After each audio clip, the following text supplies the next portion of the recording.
Head first, dove into Street Fighter 6 with their gameplay trailer. We got to look into Evo's Las Vegas and the Evo Awards, and we also had a number of great Street Fighter tournaments from our friends in East Asia. Hi, I'm NormieNick. That and more in this week's Set Point, your FGC News Roundup. Let's rock. Before we get too far into the video, I want to take a moment to talk about the California wildfires. This is an ongoing natural disaster in Southern California. Many people are losing everything and they're not sure what to do.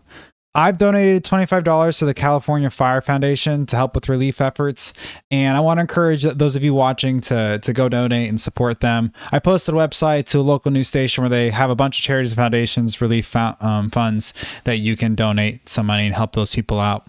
Yeah! Let's talk more action! Alrighty, so fires impacting the FGC. Due to the surge of fires and winds in Southern California, a few FGC events have been affected. The Dragon Ball FighterZ World Tour LCQ and Finals have been postponed, along with the related Dragon Ball tournaments. And then also the Street Fighter League US Finals, also supposed to happen in Los Angeles this weekend, was postponed. So please everyone, if you're out there, please stay safe.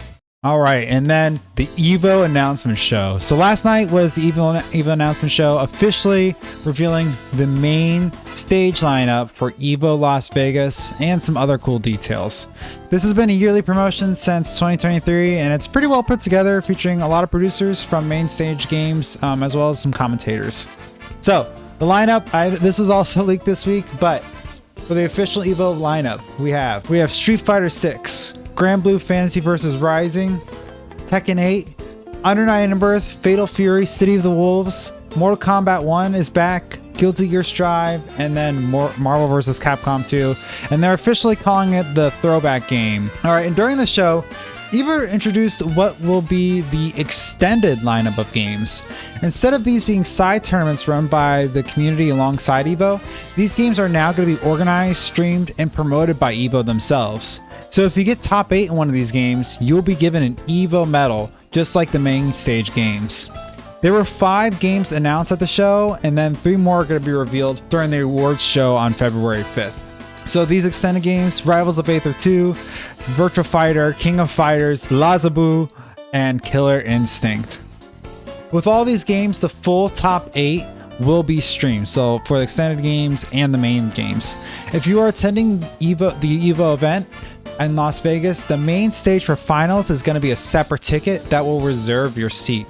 If you aren't able to get into the stage, Evo will have a more fleshed out live stream at the venue with its own hosts. On the last couple announcements for Tekken 8, all the Evos, Evo Japan, Nice, Las Vegas, will be Tekken Master events, and then for Mortal Kombat 1, Evo in Las Vegas could be part of its MK Pro competition. So keep on going. We've got the first ever Evo Awards. So for the first time, Evo will be hosting its own awards show. This is not going to be like the Oscars. It's more like the ESPYs, the Sports Awards Show. And it's got a wide range of things in it. So there's 21 categories with 5 entrants, each chosen by Evo.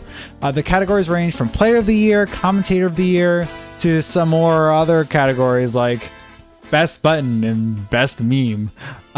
You can go to evo.gg/rewards to cast your vote for your favorites. All the links for any things I'm talking about here is in the blog link below. As of right now, I'm not sure how the votes will impact who wins in each category, but you should definitely vote if you feel strongly about a nominee. At the event, the Evo Awards, there's going to be 3 Impact Awards given out this year. This is Evo's version of the Lifetime Achievement Awards you might see in other fields. The first one this year will be going to Tokido. If you don't know who Tokido is, he is, in short, one of the greatest fighting game players with championships across multiple games. He's now known for only playing Street Fighter, really. If you want to learn more about Tokido, check out this documentary Evo produced. It was hinted at during the video that another recipient this year would be Katsushio Harada, the main producer for Tekken, as well as the producer for Soul Calibur and Pokken tournament. It's going to be a third recipient that we don't know about quite yet. Oh yeah, here's Majin hinting at it, and then here's Harada. So the Evo Awards are going to be February 15th with the winners, more announcements, and then also more details about Evo's Las Vegas August 1st through 3rd. Again, more can be found evo.gg. All right, I know y'all have probably seen this one, but Capcom released the gameplay trailer for Mai this week. She's the second of the 2 Fatal Fury guest characters for Street Fighter 6. The first being Terry Bogard all the way back in September, almost 5 months ago at this point.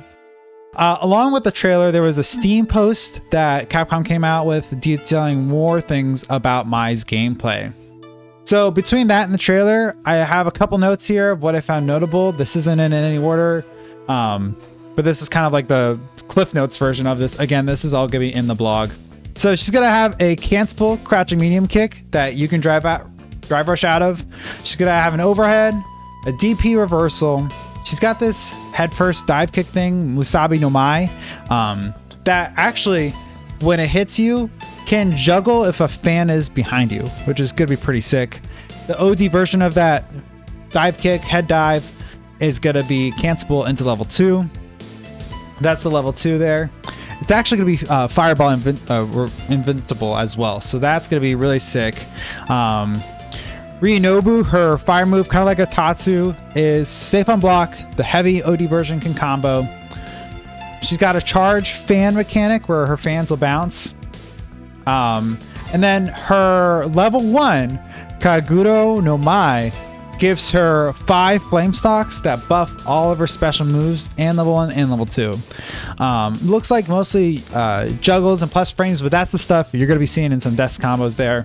And she's got a plain old regular level 3. Probably will be like the Rashid level 3 where it's just not really used that much because her level 1 and level 2 are going to be just so strong.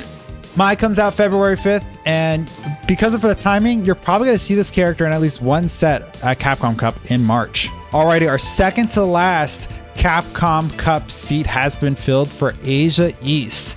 And the winner of that was Hot Dog.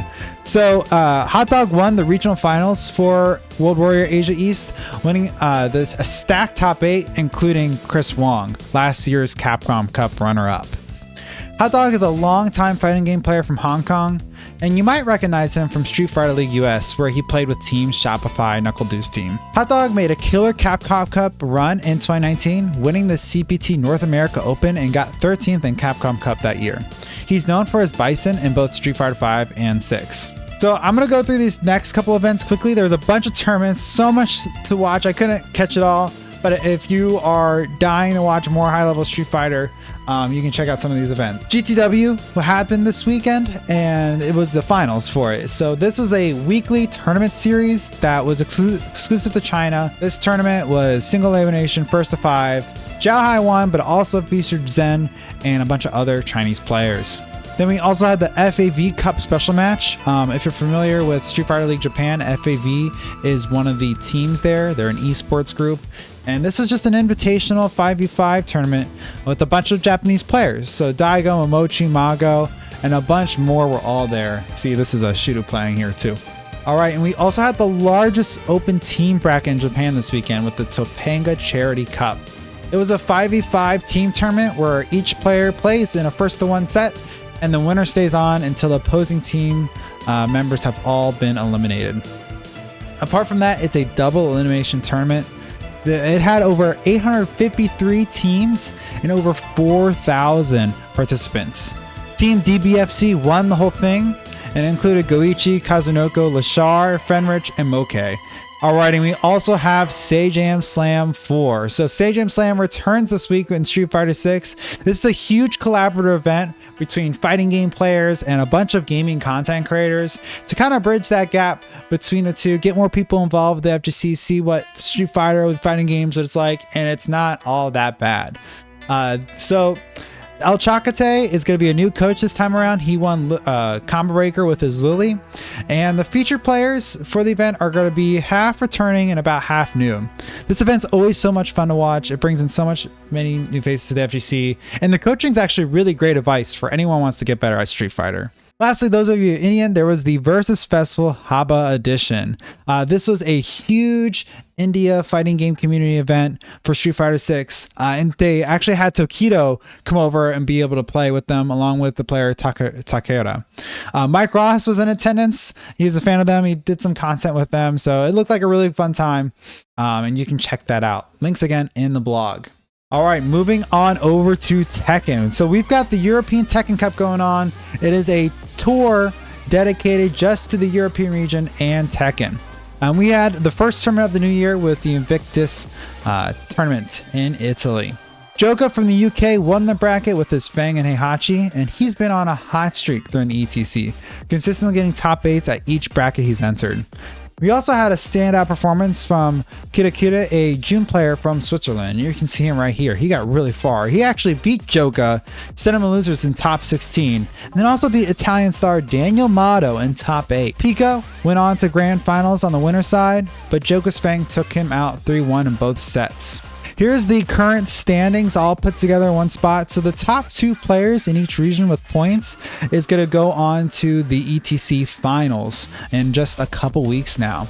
The next ETC event is going to be this weekend with the Galaxian Exposition Dark Resurrection 2 in Paris, France. All right, round robin. This is the section where I talk about just kind of things that didn't fit in with all the other categories. But let's get to it. So Virtua Fighter 5 got another update. This time, mostly just bug fixes and small characters adjustments. Patch notes, you're going to need a translation app for it. It's going to be in the blog. Along with the update, Sega doubled the tournament cap and prize pool for the VF bracket happening at Frosty Faustings. Everyone attending there too is going to get a free t-shirt for participating. So you know you're going to see me rocking that shirt after I get back from Frosty Faustings. And speaking of Frosty Faustings, their schedule of community events hosted by Vortex Gallery is out. One of these community events is actually going to be Samurai Showdown 2019, and that tournament is going to be a qualifier for the SNK World Championship. It is the first one for Samurai Showdown. All right, and then if you're wanting to go to CEO in Orlando, Florida, the registration is now open. You can sign up for the main stage events as well as the community events. CEO is happening June 13th through 15th. Early pricing for it is going to end on January 31st, and the prices have gone up. So make sure if you want to go, get your ticket early. And also the gameplay trailer for Mortal Kombat's next guest character, Conan the Barbarian, is going to be released this Thursday. So we'll cover more Mortal Kombat stuff. A bunch of things came out for it right before I started this video. I couldn't catch it in this video. It's going to be in next week's, but we'll talk about it later. All right, here comes a new challenger. Here's the news and events coming up this week. So we just talked about Conan the Barbarian from Mortal Kombat 1. Then we're also going to have the European Tekken Cup Galaxian Explosion on January 18th to 19th. We're going to have the big giant Arc World Tour event, Side Games Cup Special 2025. This is going to be a platinum event for Grand Blue Fantasy vs. Rising, meaning that the person who wins this tournament automatically qualifies for Arc World Tour finals. They're also going to host Guilty Gear Strive, and that's going to be a gold event for that. Again, this weekend, both days, Saturday and Sunday. And then we also have the finale to the Capcom Pro Tour World Warrior Series with the World Warrior Japan Regional Final. This is the last Capcom Cup qualifier. It's be January 19th. Thank you so much for watching. Please like the video. I think this news recap is really beneficial for the FGC, and I really want more people to see it. You can also subscribe to see my weekly updates and also catch some of the tournament recaps I've been doing. I did one on Street Fighter, and I've been doing one on KOF. And definitely when I get back from Frosty Faustings, I'll be able to do some more. So subscribe to check that out. Bonus stage. So this is where I just feature some content or creator that I think was really cool. And I've been watching so many Core gaming videos lately. And with all the team tournaments this week, I thought, why not this little small video that he did called Why We Like Teams. It just talks about the dynamics of being on a team and in the context of fighting games too. Really interesting stuff. Okay, y'all. That's it for me this week. GG's.